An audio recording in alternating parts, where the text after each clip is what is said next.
उनकी नेता में सारी बहनें डॉक्टर जितेंद्र सिंह जी को सम्मानित करेगी। गोपू जी, गोपू जनानियां ने आम लोग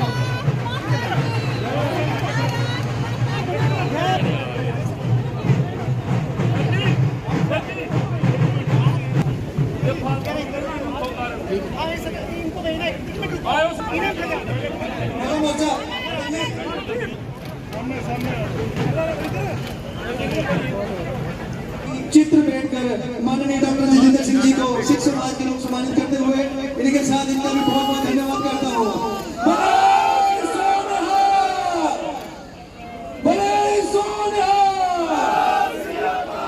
पार्टी ने जो मूल मंत्र दिया था, आदरणीय मोदी जी ने कहा था कि हम लोग देश चलाने आए हैं, हम सरकार चलाने नहीं आए हैं। ये उसका सबसे बड़ा परिणाम जो कीड़िया गडियाल वाला बीच है।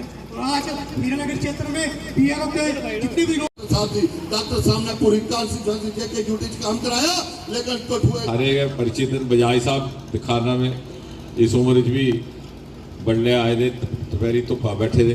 गीता जी ते मित्रों ठीक है जी, हूँ बुलाया गया कि तुम बड़े काफ़ी तौला पुजे तो अज ध्याड़ा भी थोड़ा गर्म है तो मता चिर नहीं तुम रोकना। अज जे 15 दिन इतों ये 8 सालें के लेखे जोखे का काम जोड़ा भारतीय जनता पार्टी ने प्रारंभ किया मुल्क भर जिसका जिक्र हूँ मनियाल होने किया, वो तहत साढ़े प्रत्येक कार्यकर्ता की ड्यूटी लगी रही जगह जगह। मैं इस चाली कठुआ कुछ ऐसे और नवे योजना लियाने की कोशिश हो रही है कि जिहदे अस हिमाचल पंजाब ते जम्मू कश्मीर दोनों का फायदा रहो तो कठुआ केंद्र बिंदु हो, भावें वो शिक्षा संस्थान हो भावें वो अस्पताल हो। एक नवी इंडस्ट्रीयल स्टेट भी इतने बनने लगी है। मेरी ये प्रार्थना है सारे मिलिए टोली के लोग ये फैसला करने भी उत्थे किस किस्म की यूनिटां लगनियां। जिते आमतौर पर होंगे इंडस्ट्रीयल स्टेट किसी ने करियाने की दुकान लाई ली, किसी ने कंप्यूटर लाई ली, भी उत्थे खड़ोते रहे। अजकल आधुनिक युग है। जियां डोडे के लोगों असीं रस्ता दसिया, उन्हें लैवेंडर की खेती करिए लाख रुपए कमाने शुरू किए। उधमपुर वाले कलाड़ी की ब्रांड प्रोडक्ट के तौर पर घोषित किया है। पहाड़े च दुध दही की बड़ी खालिश दुध दही बड़ी मकदार मिलता है, उसी डेवलप किया है।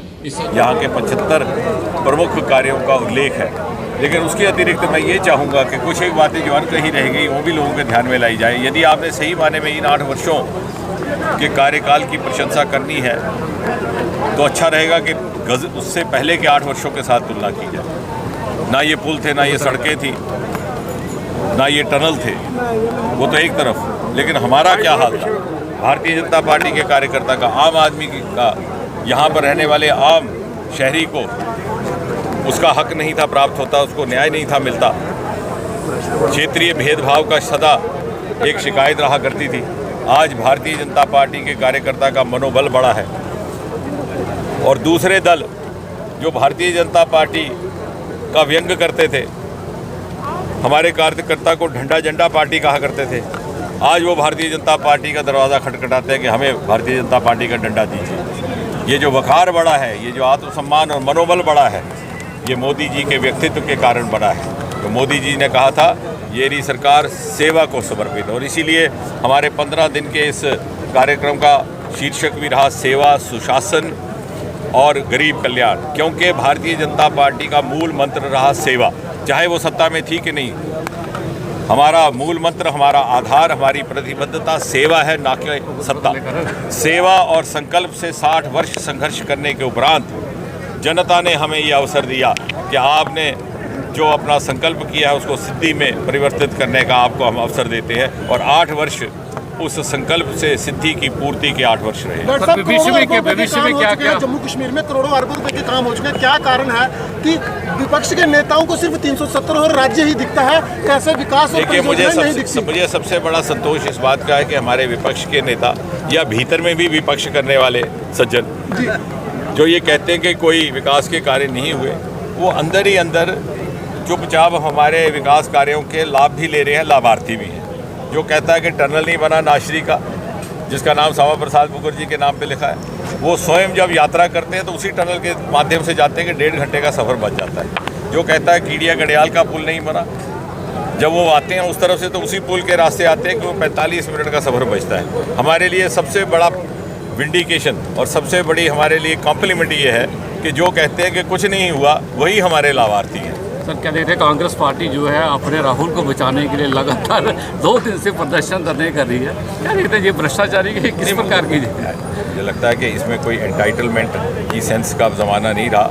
मोदी जी ने 8 वर्षों की एक और बहुत बड़ी उपलब्धि है कि वास्तविक लोकतंत्र की स्थापना हुई। वास्तविक लोकतंत्र जहाँ पे किसी भी घर में जन्मा कोई भी व्यक्ति देश के किसी पद को ग्रहण कर सकता है अपनी योग्यता प्रतिभा के आधार पर और लोगों के समर्थन के आधार पर, ना कि वंशवाद के आधार पर। और इसलिए कुछ एक वंश जिनको 50-60 वर्ष ये आदत हो चुकी थी कि वो अपने ही ढंग से प्रभु सत्ता अपनी जमाए रखें और कोई उन पर प्रश्न चिन्ह ना लगाए, उन्हें अपना स्वभाव बदलना होगा ताकि भारत को और भारतवासियों को जिस प्रकार के लोकतंत्र की अपेक्षा है उनका उस लोकतंत्र के मूल्य उन तक पहुंच सके। सर, अमरनाथ यात्रा के लिए किस प्रकार को लेकर आपने ट्वीट किया था, हालात बिगड़ रहे हैं, क्या देखते हैं, क्यों जम्मू कश्मीर में शांति और अमन मुझे लग रहा है कि अब मुझे लगता है कि कुल मिलाकर के जो भद्रवाह में घटना हुई थी उसके बाद अब वहाँ पर हालात सामान्य हुए हैं। मैंने उस दिन भी यही कहा कि भद्रवाह जैसे सुंदर बस्ती में अगर इस प्रकार की घटना हो तो दिल बड़ा दुखी होता है, आहत होता है, और इसलिए ऐसे में जिम्मेवारी है जो हमारे समाज के बड़े लोग हैं, एल्डर सिटीजन्स हैं, जो हेड्स हैं, जो भिन्न भिन्न वर्गों से के ओपिनियन मेकर्स हैं, वो एक साथ बैठें और कोई हमारा युवा किसी प्रकार से पथभ्रष्ट हो रहा है, चाहे वो किसी भी मज़हब का क्यों ना हो, उसको समझाने का कार्य करें। और मुझे एक तसल्ली है इस बात की, मैं उनका धन्यवाद भी करता हूँ आपके माध्यम से कि इस सुझाव पर अमल भी हुआ है और आज वहाँ पर लगभग हालात सामान्य भी हुए हैं, कर्फ्यू भी ढील होने लग गई। सर, अमरनाथ यात्रा के लिए हम देख रहे हैं कि बड़ी तैयारियां चल रही हैं और इस बार उम्मीद है कि पूरी दुनिया से लोग आएंगे, किस प्रकार से देखते हैं? निश्चय ही ये बड़े साहस की बात है। मुझे लगता है ये भी एक उपलब्धि है जम्मू कश्मीर के परिप्रेक्ष्य में कि कितने वर्षों से जहाँ 10-10 दिन अमरनाथ यात्रा हुआ करती थी, कई बार स्थगित भी हो गई, आज वहाँ पूरे अवधि काल के लिए लगभग 2 महीने के लिए अमरनाथ यात्रा की व्यवस्था की जाएगी और बहुत भारी मात्रा में उत्साह देखने को मिलता है देश विदेश में इस यात्रा को लेकर। घाटी में गैर कश्मीरी और प्रवासी मजदूर निशाना बन रहे हैं, क्या मुझे लग रहा है कि उस बात को लेकर के सरकार भी चिंता कर रही है।